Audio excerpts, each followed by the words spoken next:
കഴിഞ്ഞ കുറച്ചു കാലമായി പുകഞ്ഞും പൊള്ളിയും പൊരുതിയും നിൽക്കുന്ന ഒരു നാടായി ഇറാനും ഇസ്രായേലും പാലസ്തീനും അമേരിക്കയും ഒക്കെ തമ്മിലുള്ള ബന്ധങ്ങൾ വന്നിട്ടുണ്ട്. അമേരിക്കയും ഇറാനും തമ്മിൽ വലിയ സംഘർഷമാണ് നടക്കുന്നത്. ഇതിനിടയിൽ കൂനിന്മേൽ കുരു പോലെ ഇന്നലെ ഉണ്ടായിട്ടുള്ള വളരെ പ്രമുഖമായിട്ടുള്ളൊരു വിഷയമെന്ന് പറയുന്നത് ഇറാനിലെ ഹോർമൂസ് കടലിടുക്ക് അടച്ചു എന്നുള്ളതാണ്. പക്ഷേ ഇപ്പോൾ അടച്ചിരിക്കുന്നത് ഇറാൻ ഭരണകൂടമല്ല എന്നാണ് സ്ഥിരീകരിക്കപ്പെടാതെ വാർത്തകൾ വരുന്നത്. IRGC എന്ന് പറയുന്ന ഇസ്ലാമിക് റവല്യൂഷണറി ഗാർഡ് കോർപ്സ് എന്ന് പറയുന്ന അത് ഔദ്യോഗിക സംവിധാനത്തിൻ്റെ ഭാഗമാണ്. പക്ഷേ എങ്കിലും അമേരിക്ക ഉൾപ്പെടെയുള്ള കാര്യങ്ങൾ ഇതിനെ ഭീകര സംഘടനയായി പ്രഖ്യാപിച്ചിട്ടുണ്ട്. അപ്പോൾ അമേരിക്ക ഭീകര സംഘടനയായി പ്രഖ്യാപിച്ച, എന്നാൽ എല്ലാ രാജ്യങ്ങളും അങ്ങനെ ഇവരെ ഭീകര സംഘടന ആക്കിയിട്ടില്ല. പക്ഷേ അമേരിക്ക ഭീകര സംഘടനയായി പ്രഖ്യാപിച്ച IRGC എന്ന് പറയുന്ന സംവിധാനമാണ് ഇത് കടലിടുക്ക് അടച്ചു എന്നൊരു വാർത്ത വരുന്നുണ്ട്. അതുപോലെ തന്നെ വളരെ കൃത്യമായി വളരെ ഗുരുതരമായ സാമ്പത്തിക പ്രതിസന്ധിയും സാമൂഹ്യ വിഷയങ്ങളും ഉണ്ടാകും. എന്തായാലും വളരെ വലിയ ആഭ്യന്തര അസ്വസ്ഥതകളും പ്രതിഷേധങ്ങളുമാണ് ഇറാനിൽ നിലനിൽക്കുന്നത്. ഒരുപക്ഷെ അമേരിക്കയുടെ പണി എളുപ്പമാക്കി കൊടുക്കുന്ന ഇറാന് സമ്പൂർണ്ണ നാശം സംഭവിക്കാവുന്ന നിലയിലേക്ക് അമേരിക്കയ്ക്ക് കൂടി സഹായം ചെയ്തു കൊടുക്കുന്ന രീതിയിൽ ആഭ്യന്തര കലാപം ഉണ്ടാകുന്നു എന്നുള്ളത് വളരെ വലിയ വാർത്തയാണ്. സാമ്പത്തികമായി വലിയ പ്രതിസന്ധിയിലേക്ക് ഇറാൻ പോവുകയാണ്. ഉയർന്ന പണപ്പെരുപ്പം അവിടെ ഉണ്ടാകുന്നു, തൊഴിലില്ലായ്മ ഉണ്ടാകുന്നു, ഉപരോധങ്ങളിലുള്ള ആഘാതമുണ്ടവർക്ക്. ഇത് ജനങ്ങളിൽ വലിയ അസംതൃപ്തി സൃഷ്ടിച്ചത് കൊണ്ട് തന്നെ അവിടെ തീവ്രവാദ പ്രവർത്തനങ്ങൾക്കും വലിയ സാധ്യത, തീവ്രവാദികളുടെ വാക്കുകളും കേൾക്കുന്ന നിലയിലേക്ക് ജനങ്ങൾ മാറിക്കൊണ്ടിരിക്കുകയാണ്. രാഷ്ട്രീയമായൊരു ഭിന്നത തന്നെ അവിടെ രാജ്യത്തിൻ്റെ നേതൃത്വത്തെക്കുറിച്ചും ഭാവി ദിശയെക്കുറിച്ചും ഭരണകൂടത്തിനകത്തും പുറത്തും അഭിപ്രായ വ്യത്യാസങ്ങൾ വളരെ വലിയ തോതിലുണ്ട്. സുരക്ഷാ നടപടികളെ സംബന്ധിച്ചും പ്രതിഷേധങ്ങൾ വ്യാപിക്കാതിരിക്കാൻ സർക്കാർ ശക്തമായ സുരക്ഷാ നിയന്ത്രണങ്ങളും ഇൻ്റർനെറ്റ് സംവിധാനങ്ങളിലെ നിയന്ത്രണങ്ങളുമൊക്കെ ഏർപ്പെടുത്തിയിട്ടുണ്ടെങ്കിലും വലിയ അസ്വസ്ഥതയാണ് അവിടെ ഉണ്ടായിരിക്കുന്നത്. എണ്ണ ഇറക്കുമതിയെ, നമ്മുടെ ഇന്ത്യയെ സംബന്ധിച്ചിടത്തോളം എണ്ണ ഇറക്കുമതിയെ ഇത് ബാധിച്ചേക്കാം. അതിൻ്റെ ചെലവ് വർദ്ധിക്കാൻ സാധ്യതയുണ്ട്. ചില ഇറക്കുമതി കയറ്റുമതി ചരക്കുകൾ നമുക്ക് വൈകാൻ സാധ്യതയുണ്ട്.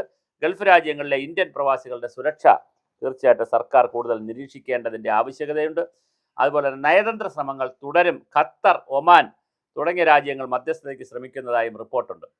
ഇവ വിജയിച്ചാൽ സ്ഥിതി കൂടുതൽ ശാന്തമാകാനുള്ള സാധ്യതയുണ്ട്.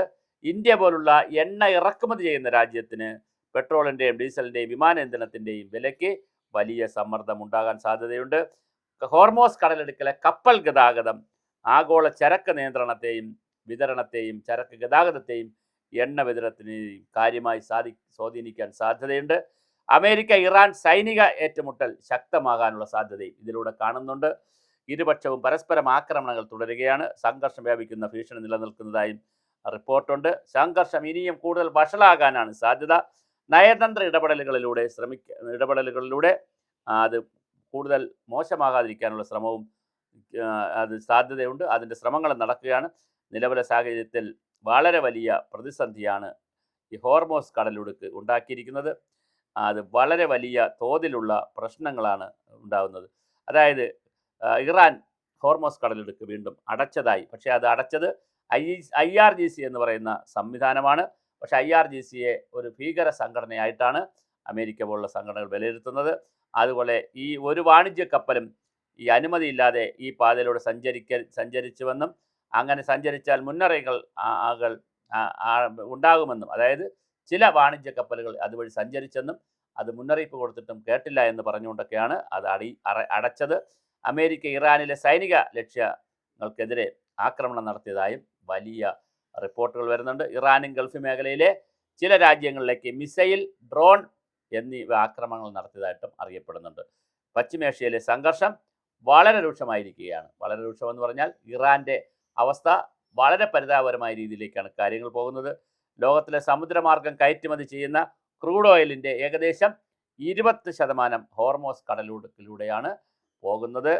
കടലിടുക്കടഞ്ഞാൽ എണ്ണയുടെയും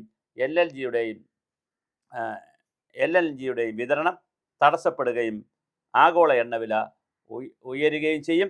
അതുപോലെ ഇന്ത്യ ഉൾപ്പെടെയുള്ള എണ്ണ ഇറക്കുമതി ചെയ്യുന്ന ആശ്രയിക്കുന്ന രാജ്യങ്ങൾക്ക് ഇന്ധനവിലയിലും ചരക്ക് ഗതാഗത ചെലവിലും സമ്മർദ്ദം വർദ്ധിക്കാൻ വലിയ സാധ്യതയാണുള്ളത്. അതുകൊണ്ട് തന്നെ എന്തായാലും ഇത് വളരെ വലിയ പ്രശ്നങ്ങളാണ് അമേരിക്കയിൽ സംഭവിച്ചുകൊണ്ടിരിക്കുന്നത്. ഹോർമോസ് കടലിടുക്ക് വീണ്ടും അടച്ചതായിട്ടുള്ള വാർത്ത വീണ്ടും വരുന്നുണ്ട്. ഇത് ഇറാൻ ഇറാനിലുള്ള ഭരണകൂടത്തിൻ്റെ കൃത്യമായ ഇടപെടലിനപ്പുറം തീവ്രവാദ സംഘടനയുടെ ഒരു പ്രവർത്തനമാണ് എന്ന് അമേരിക്ക ആക്ഷേപം ഉന്നയിച്ചിട്ടുമുണ്ട്. അപ്പോൾ എന്തായാലും വലിയ ആഭ്യന്തര കലാപത്തിലാണ് ഇറാൻ നിൽക്കുന്നത്. അതുകൊണ്ട് എന്താണ് സംഭവിക്കുക എന്ന് നമുക്കറിയില്ല. തീർച്ചയായിട്ടും ഇന്ത്യയെപ്പോലുള്ള രാജ്യങ്ങളെ സംബന്ധിച്ച് എണ്ണ ഇറക്കുമതിയിലും അതുപോലെ തന്നെ ചരക്കുകളുടെ ഗതാഗതത്തിലും വലിയ പ്രതിസന്ധിയാണ് ഹോർമോസ് കടലിടുക്ക് അടയ്ക്കുന്നത് കൊണ്ട് ഉണ്ടാകുന്നത്. ഇടയ്ക്കിടയ്ക്ക് അടയ്ക്കുകയും ഇന്ത്യ പോലുള്ള രാജ്യങ്ങൾക്ക് തുറന്നു തരികയും ചെയ്യുന്നുണ്ട്. പക്ഷേ എന്തായാലും ഇറാനിലെ ആഭ്യന്തര കലാപം ഇറാനിനെ സമ്പൂർണ്ണമായി ഭൂമുഖത്തു നിന്ന് ഇല്ലാതാക്കുമോ എന്നുള്ള ചോദ്യവും ഉണ്ട്. അമേരിക്ക രണ്ടും കൽപ്പിച്ച് തന്നെയാണ് നീങ്ങുന്നത്.